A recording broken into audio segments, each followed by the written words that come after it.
Welcome to Show's World Gamers, Josh here, and it's once again that time of week. The week is drawing to a close, so I wanted to take a moment to look at a few of this week's biggest news stories, some of gaming's biggest announcements from this last week, and of course, this week's biggest video game releases. But do me a quick favor, if this is your first time on the channel, go ahead and hit that subscribe button so you can join in on the fun. Alright gamers, let's kick off this week in review with a few news stories. Now, that Nintendo Switch online playtest that was announced and had a sign-up period that, well, it lasted all of, I think, less than 5 seconds. Well, we did not get into the playtest, but have been interested in finding out what it involves. After a week of speculation running wild about it being some kind of streaming service or GameCube being added to the Nintendo Switch online service and many other possible things, well, the playtest went live and we found out that it actually appears to be a new MMO game project with elements of games like Minecraft and Roblox, where you are working with other gamers to develop a massive planet, and that sounds pretty cool. Now, in a story from Deadline, we did finally get an update on the God of War television show that was in the works over at Sony Pictures TV and Amazon MGM Studios. Well, it looks like we are going to be waiting for, well, quite a while, because the report does state that the project is actually being completely reset, as they are bringing in a whole new writer's room to take a different creative direction from the current scripts from Wheel of Time showrunner, I think his name's Rafe Judkins, who is actually no longer working on the project. Now, if you're like me, there is a handful of classic game franchises you always hope will be returning every time a gaming showcase is announced. Well, Rayman has been at the top of that list for me for quite a while. Actually, I really wanted him to be in Smash. I know there's like with the spirit of him, but that's not the same. He should have been a full-blown character. But moving on. After news broke this week that the team behind the excellent Metroidvania Prince of Persia: The Lost Crown had been working on a Rayman remake before being disbanded, it appears the Rayman franchise was once again dead.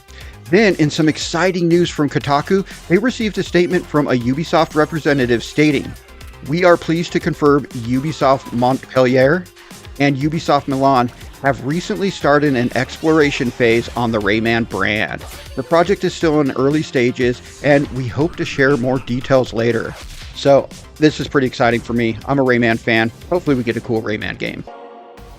Now, we also did get the first 3 episodes of the live-action Yakuza show on Amazon Prime, titled Like a Dragon Yakuza.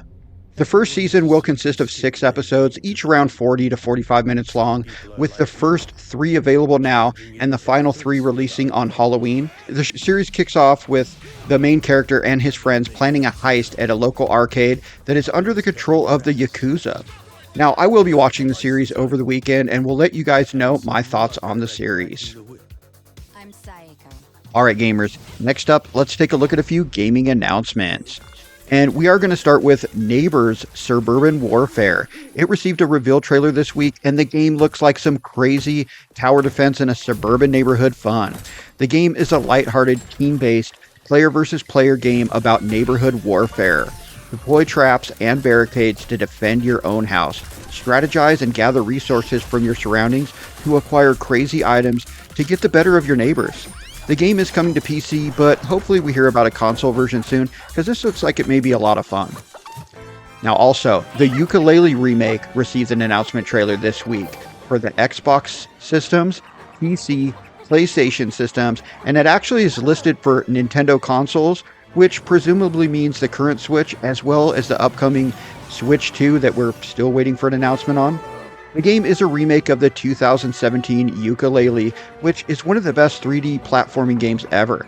The game has you embarking on an epic open-world 3D platforming collection adventure with Yuka and Lele, and the game is heavily inspired by Banjo-Kazooie, and I believe some of the devs who worked on the Banjo games also worked on this series.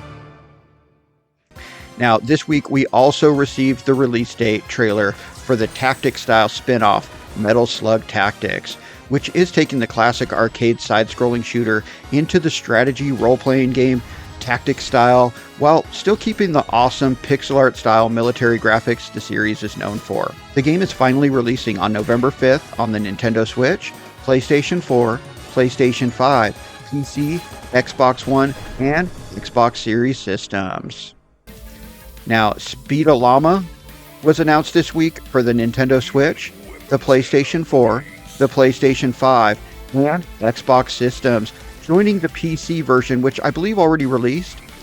Now, this indie game is an extreme, over-the-top, super fast platformer shooter that sets a new benchmark for speed in this genre.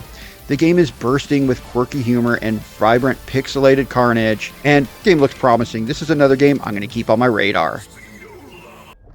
Alright gamers, let's finish up with this week's new video game releases.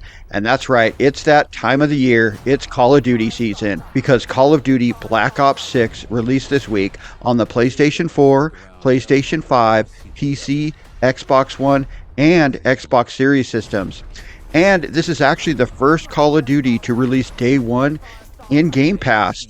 Now, the latest Call of Duty Black Ops game has Woods and his team in the spotlight as they find themselves being hunted by the military machine that created them. But, of course, the big part of Call of Duty is the multiplayer, and it's looking like a lot of fun. I'm definitely going to be playing this over the weekend. Now, Sonic X Shadow Generations released this week on the Nintendo Switch, the PlayStation 4, the PlayStation 5, PC, Xbox One, and Xbox Series systems. Now, half of the content from Sonic X Shadows Generation is remastered from 2011's Sonic Generations, but with a few additions to the levels.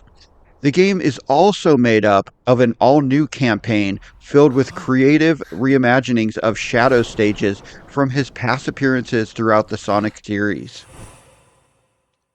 Now, Ys X Nordics released this week on the Nintendo Switch, PlayStation 4, PlayStation 5, and PC, and this is the newest title in the long-running Ys series of action RPGs that started all the way back in the late 80s. The latest title in the Ys series takes us back to a younger Adol as he sets out on the open sea in his pursuit of thrilling adventure. Now, we did check the game out. We actually checked out the Switch version of the game here on the channel, so I will link that video at the end of this one. Now, the Smurfs Dreams released this week on the Nintendo Switch, PlayStation 4, PlayStation 5, PC, Xbox One, and Xbox Series systems. The game does use the kind of more classic look of the Smurfs from the old cartoon instead of the, horrible recent theatrical movies. The game is a 3D adventure platformer, and we did check this out on the channel here too. And, well, I was pretty surprised, as this is probably the best Smurfs game I've ever played.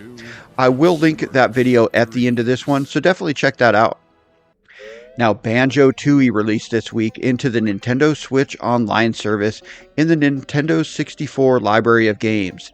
This is the sequel to Banjo-Kazooie, and, well, it's an excellent 3D adventure, kind of collect-a-thon platforming game.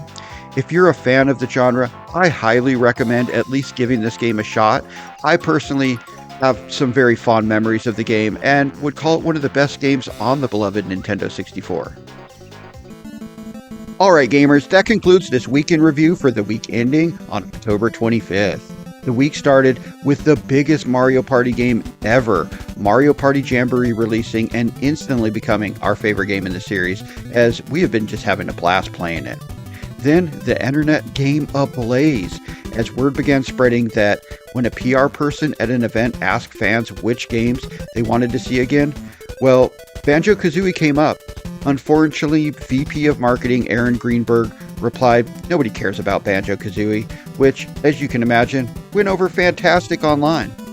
And then the week ended with the yearly Call of Duty game Black Ops 6 releasing, which, according to social media, just like every other year, nobody's going to play.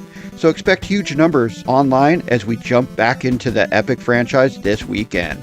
But let me know anything we may have missed in the comments, and thanks for joining us today, gamers. Shows World out.